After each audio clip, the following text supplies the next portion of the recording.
मेरा नाम संध्या कुमारी है। मैं 19 साल की कुमारी लड़की हूँ। मैं उत्तर प्रदेश की रहने वाली हूँ। आज जो मेरे साथ घटना हुई है, मैं आप लोगों को एक कहानी के जरिए से बताने वाली हूँ।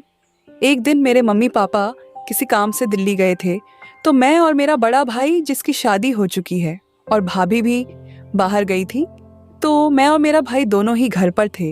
मेरी उसी रात को मेरे दोस्त का बर्थडे था, तो मैंने अपने बड़े भाई से कहा कि तुम भी साथ चलो, और वह भी आसानी से मान गया। तो हम दोनों उस रात को अपने दोस्त के घर के लिए निकल पड़े थे, ताकि हम वहाँ खूब मस्ती कर सके।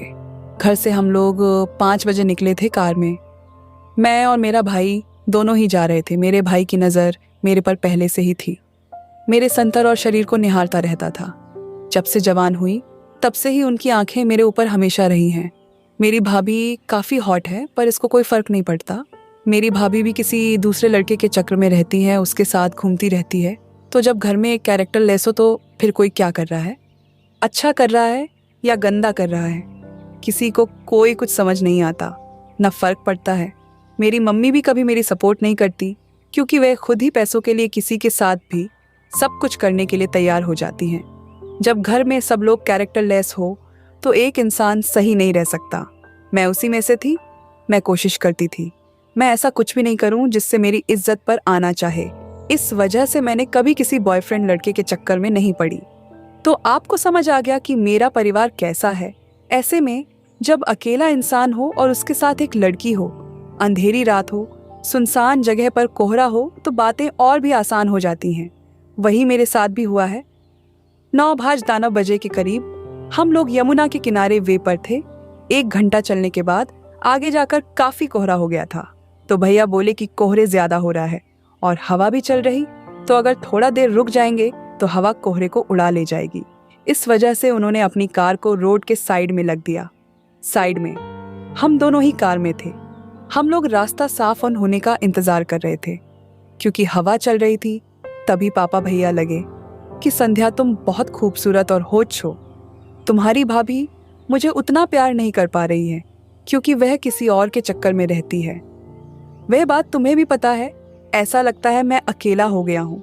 मेरा कोई साथ नहीं देता आजकल। जमाना बदल गया है। रिश्ते तो किसी से भी बना लो, कोई फर्क नहीं पड़ता है। तुम जवान हो गई हो। मुझे लगता है कि हम दोनों को एक दोस्त की तरह आप रहना चाहिए। मुझे पता है तुम्हें भी जेब खर्च और पैसे की बहुत ज्यादा जरूरत है, पर उतना तुम्हें नहीं हो पाता जितना होना चाहिए।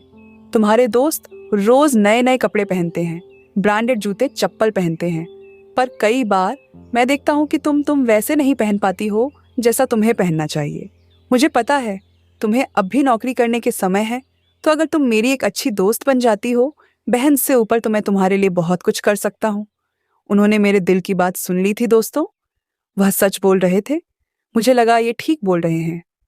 मैंने अपने भाई से पूछा, फिर मुझे क्या करना होगा दोस्तों? आप हमेशा ही हैं, बचपन से ही हैं। आप कहते तो थे कि हम दोनों भाई बहन एक दोस्त हैं, तो उन्होंने बोला कि बचपन के दोस्त और जवानी के दोस्त में अंतर होता है। तुम कितनी मस्त हो, तुम्हारा कोई बॉयफ्रेंड भी नहीं है। तुम्हारा भी मन करता होगा और मेरा भी मन करता है, क्योंकि तुम्हारी भाभी मेरे साथ नहीं रहती है, और ऐसी भी है तो बात सोने में नखरे करती है। तुम समझ रही हो मैं क्या बोल रहा हूँ?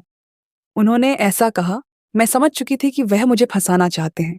मुझे लगा कि घर की बात घर में रह जाए और मेरा काम भी बन जाए और मेरे भाई का काम भी बन जाए, तो इससे बढ़िया बात और क्या हो सकती है।